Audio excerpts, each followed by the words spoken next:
Let's play Quantum of Solace. I feel like Quantum of Solace is kind of an underrated Bond film.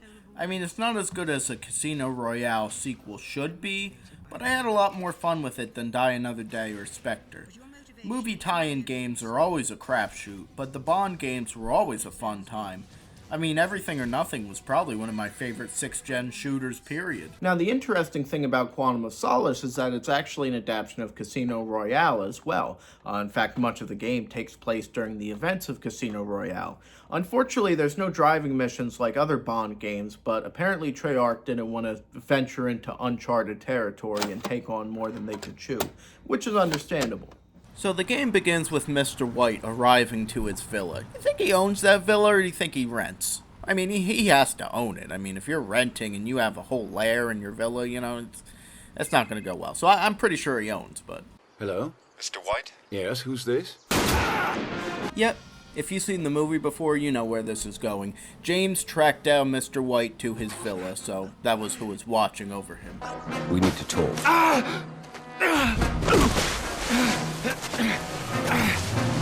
Some bad guy henchmen come to save Mr. White, and with that, Bond runs away. And this is where the gameplay starts. While the game is mainly played from the first-person perspective, when you're in cover, it actually switches to third person, and during melee takedowns.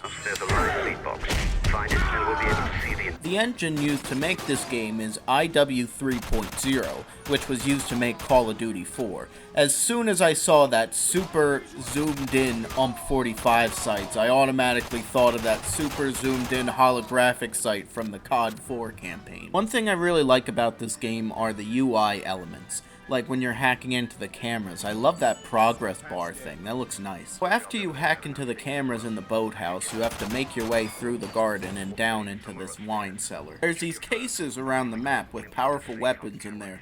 It's called power weapons. I like that element. I like that mechanic. It's a nice touch. So after you go through the cellar and up the stairs of the house, you finally get to this secret room and download the Mr. White's data.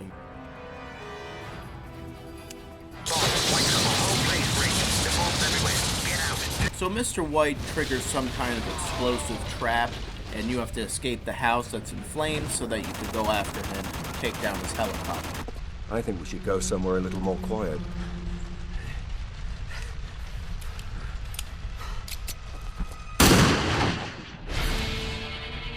So right after the opening credits, we go right into the second mission. A man named Henry Mitchell is being interrogated in the secret sewer hideout place in Siena.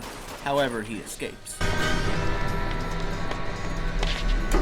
A common complaint against this game at the time was that it felt too much like Call of Duty, but honestly I pushed back against that notion because it's clearly designed with that cover-to-cover transitional kind of gameplay in mind.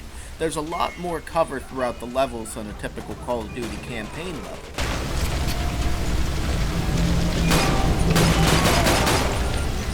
So after going through the sewers some more, Henry Mitchell escapes above ground, and you have to chase him through the city of Siena.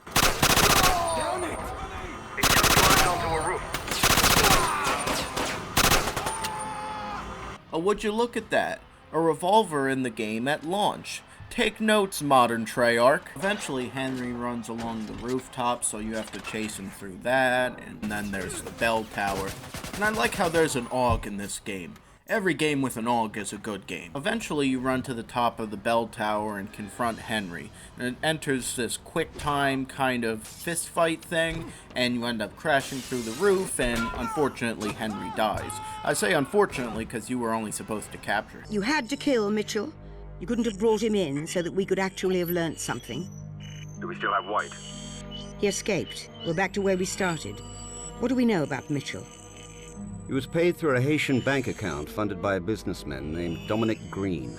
So the deal with Green, at least in the movie, is that he wants to carry out a coup in Bolivia and install a puppet ruler named General Medrano in exchange for this massive aquifer. And then with the new government intact, he can sell them water from the aquifer at exorbitant prices. They're meeting to discuss this transaction at a floating opera house, which leads us directly into Mission 3. Oh, wait, one last thing. Camille Montez is Dominic Green's lover, daughter who wants revenge against General Medrano because he killed their family. Okay, now that we got that out of the way, Mission 3 takes place at this floating opera house, which you may remember from the movie, and it's this big stealth section, and this is our first stealth section. I actually like the stealth in this game. It's not the most sophisticated, but it's fair. And I appreciate that. I like the fairness to it. Like, I'm not looking for an easy ride, but just fairness with the AI and the detection and all that. So after you get through all the stealth stuff and you climb up this big board scaffold thingy, you overlook the meeting between Dominic Green and the General. How much more pipeline do we need?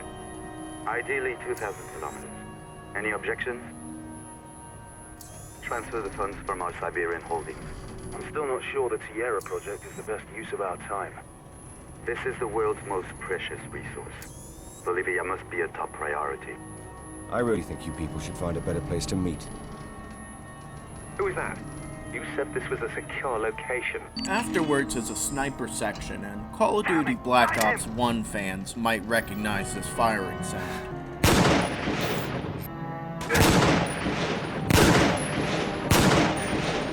Yep, that's almost the exact same firing sound as the Black Ops 1 Dragunov, so it's fascinating to see it turn up here 2 years earlier. After that sequence, the scaffolding gets knocked down and... Okay, look, I'm not trying to nitpick here. I know it's James Bond, but the whole thing fell down and he got up without a scratch. One piece of lighting equipment fell on Curtis Mayfield and paralyzed him from the waist down, but you're telling me this dude can survive the collapse of an entire stage?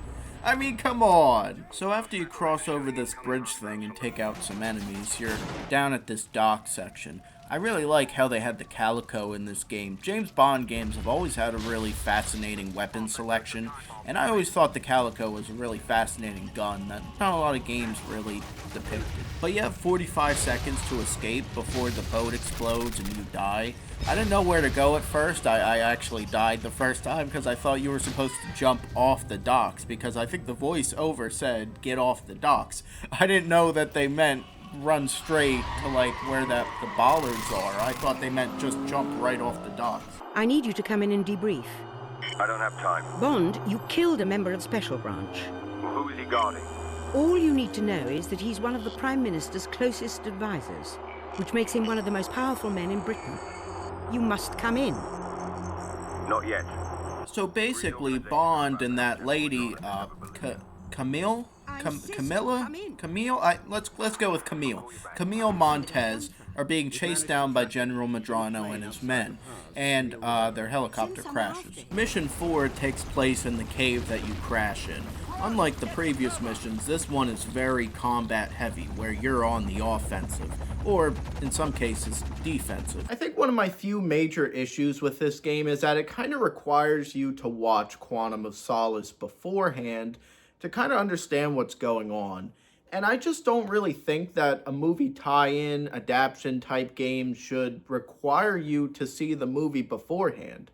I mean, I bring this up now because the character of Camilla is a great example. If you never saw the movie and you just played the game, it's kind of like, why is she here? Like, yeah, I know her and Bond are kind of tight, like, I guess her connection to the guy, but it's like, you know, like, it doesn't do a good job at explaining, oh yeah, Camilla is here because of this, like the movie does. And I understand there's only so much that you can do. There's only so much you can put into games or in cutscenes, but it's like, Camilla is a major character. She's the Bond girl for that movie. The Bond girl is like a main character, so it's like, you know. So after you go through some more bad guys, there's a turret segment.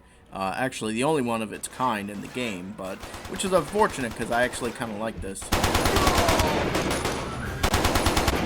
After the turret segment, you make your way around the cave, and then you have to protect Camilla with a sniper rifle for this segment. After you take out a helicopter with the most accurate grenade launcher in the history of grenade launchers, you regroup with Camille, and that's the end of that mission. Why are you after Medrano? When I was a child, General Medrano came to our house. He shot my father, then strangled my mother and sister. I was too young to be any trouble. Next time will be different. Seems we're both using green to get to somebody. Then you lost somebody too. Yes, I did.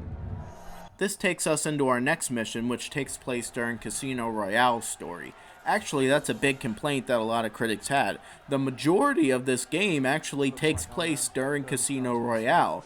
In fact, this pretty much describes almost all of Casino Royale's story more than it does Quantum of Solace. In a way, you can kind of look at Quantum of Solace as like a Casino Royale game bookended by Quantum of Solace missions. The mission starts off with you chasing a bomb maker by the name of Malaka through this village.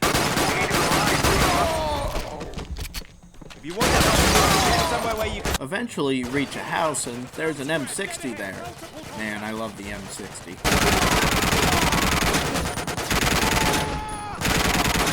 So after taking out this truck and some more enemies, you head out in search of Malaka, and that takes you into the next level.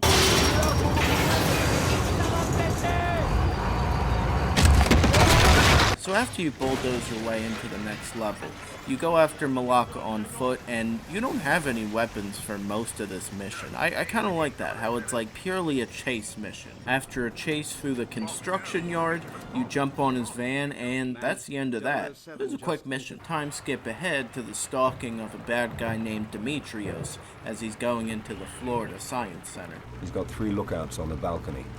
You're in Miami, Bond. Not some backwater embassy in Madagascar. You can't just storm in. Then I'll have to move quietly. Yep, another sniper section, but this time with the WA-2000. I don't mind the sniper sections. I like that kind of sniper gameplay, though I will say at times, some of the enemies kind of blended into the rain, so it was kind of tough to spot them sometimes.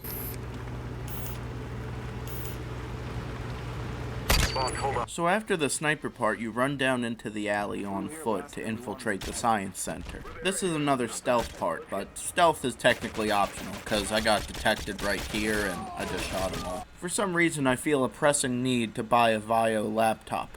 I need to buy Vio products. The collectibles in this game are these cell phones that either have audio files, image files, or text files, and they can either just be pure background lore, or they can actually have the image location of power weapons throughout the level. I really like that aspect. I love collectibles that actually do something, that have a purpose, and it's not just, text or just useless lore. So after you're through with that, you have to get past this ledge, and they did not do a good job with the spotlight timing. I'll come out and say it. That spotlight timing is annoying. Like, it got me a couple times, I'll be honest. I mean, look how close I cut it here. That's ridiculous. So after that, you have to clear this rooftop, and then you take on a helicopter. I feel kind of stupid because they had a grenade launcher down there. I think you probably saw it earlier, and I just wasted it all going through enemies, and I didn't even know about the helicopter part. I should have saved the grenade launcher for the helicopter part, so I'm not just dumping mag after mag into it. After you take the helicopter out, it's on to the next one. Look who turned up. Our favorite rogue financier. Do you think Demetrios is working as a middleman for Lashif? It crossed my mind, but why would a banker want to hire a bomb maker? That's up to Bond to find out. Perhaps Demetrios will tell him tonight. This mission is a stealth mission set inside the science center. As someone who used to have a lisp, that was a really tough sentence to say. Anyways, I really like the design of the science center. It's a really fun level. Head upstairs, over. Negative. I think we got the problem contained. Stay on your route. Roger that.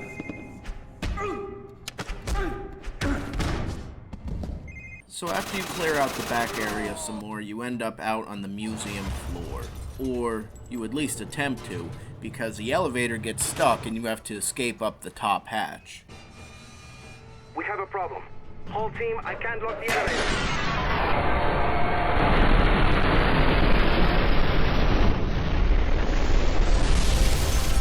Shoot the bad guys in this area, more shooting in this area, go down to this front lobby area, end the mission. Yes, Bond.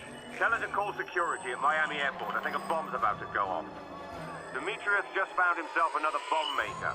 This next mission takes place at the Miami airport.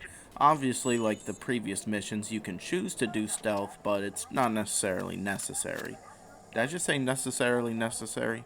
Yes, I did. The goal is to go to 2 of these computers and download the virus so that you can take down the virus that's taking down the system. I've had to record this like 3 times because I'm like, wait, that doesn't make any sense. And then I go back through it again and I'm like, wait, that's exactly the story. That's exactly what you have to do. So, I guess it does make sense. I like how the material or texture for this helicopter is like pure white. Like they did not try at all with this helicopter. They were like, fuck it, let's just continue on. Let's call it a day. So after you download the second part of the virus, you have to go upload the antivirus. Once that's done, you have to gain control of the hangar. I'm not a big fan of the hangar part compared to the first part. I think the first part was just a lot more fun. I like that environment of like an airport, you know? Eventually you catch up to the bomb maker and you have to take him out before he reaches the fuel truck. Basically just keep shooting at him until there's an explosion. Stop him now, boss.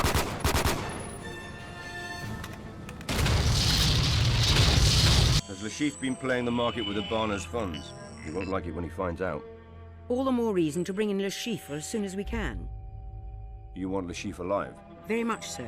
To win back the money, Le Chiffre has set up a high-stakes poker game at Casino Royale in Montenegro. He said it. I'm putting you in the game.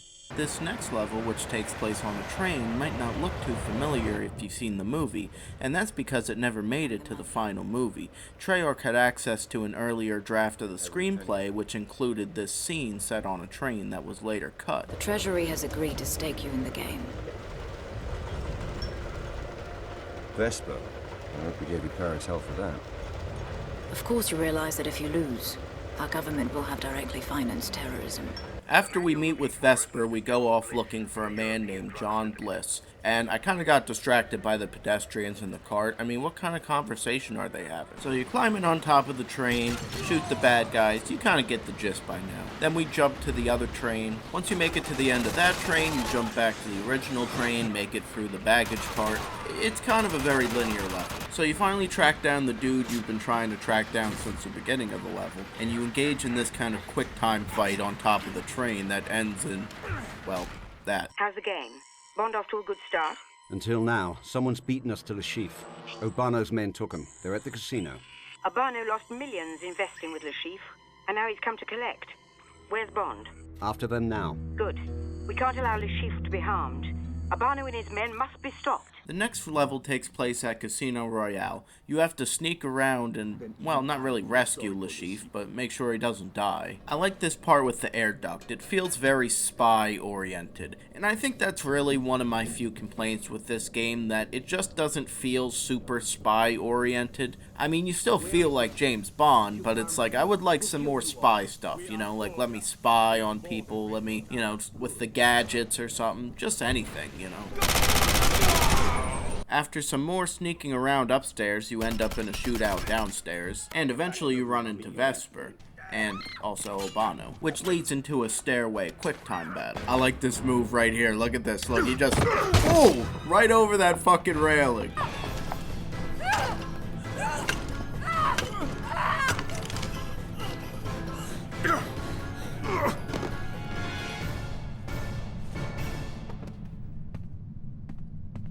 So this next mission is basically a cinematic mission. If you know the movie, you know where this goes. But basically, Bond gets drugged and he stumbles to his car and basically he gets kidnapped by Le Chiffre. Sasha, can you see the girl? They just got her to the barge. I felt kind of stupid here because I didn't know that there was a second camera box that you had to disable. I thought it was just the camera box that's right over the window here, and then it disables the camera over the guy, but apparently no, there was another camera box that I had to disable. I was not aware of. Move on!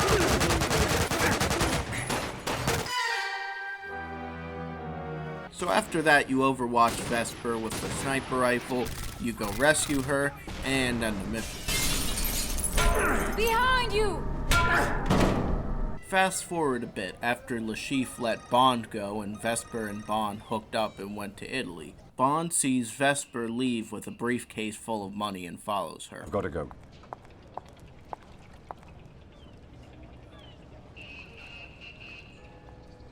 Alright, we're closing in on 20 minutes here, so I'll try to pick up the pace a little bit. Bond follows Vesper to this meeting location, and he gets into this nail gun fight. I like the nail gun part, that's kind of cool. So the building is in Venice, and it's sinking. That's what all that rattling was. And Vesper dies because her boyfriend, not James, but another boyfriend, was being targeted by Le Chiffre. Le Chiffre was going to kill her. She traded her winnings from the Casino Royale to save Bond's life. So there's that, basically. And that's why in the beginning, James tracked down Mr. White to his estate, because he was, going to get payback for what happened to Vesper. Finally, we come across the last mission, where we finally head to the desert to take down Dominic Green and the other guy. See you inside. Unsurprisingly, like pretty much every game ever, the last mission is probably the hardest. I mean, even in just this parking garage, it feels like the accuracy from the AI was just turned up just a little bit. I don't know, maybe it's just a placebo effect, but I feel like there is a little something cooking in the background, because I kept dying a little bit. Like, more than I did before, So once you go past the parking garage, you go through this, like, circular corridor region, and then you go through a burning kitchen, and then you go through the hotel rooms. I thought there would be at least one power weapon or something in there. Nothing. Not even a phone. I don't even think there was a phone in there. That's weird. Like, if you had a bunch of open hotel rooms, wouldn't you think, if you were a developer, like, oh, let me put a power weapon in there. Let me put a phone in there. No, nothing.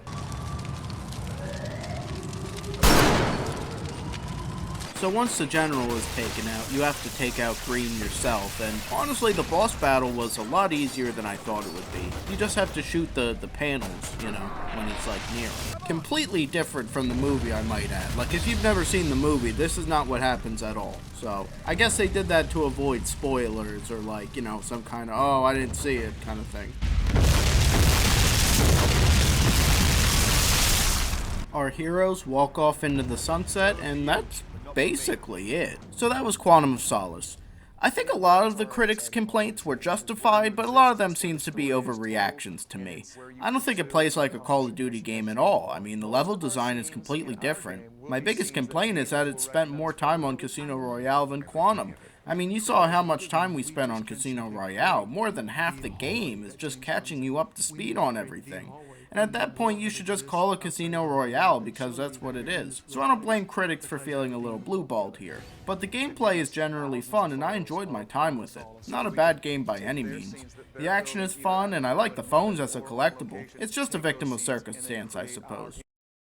Wait a second, I'm starting to realize I just called her Camilla like 8 times.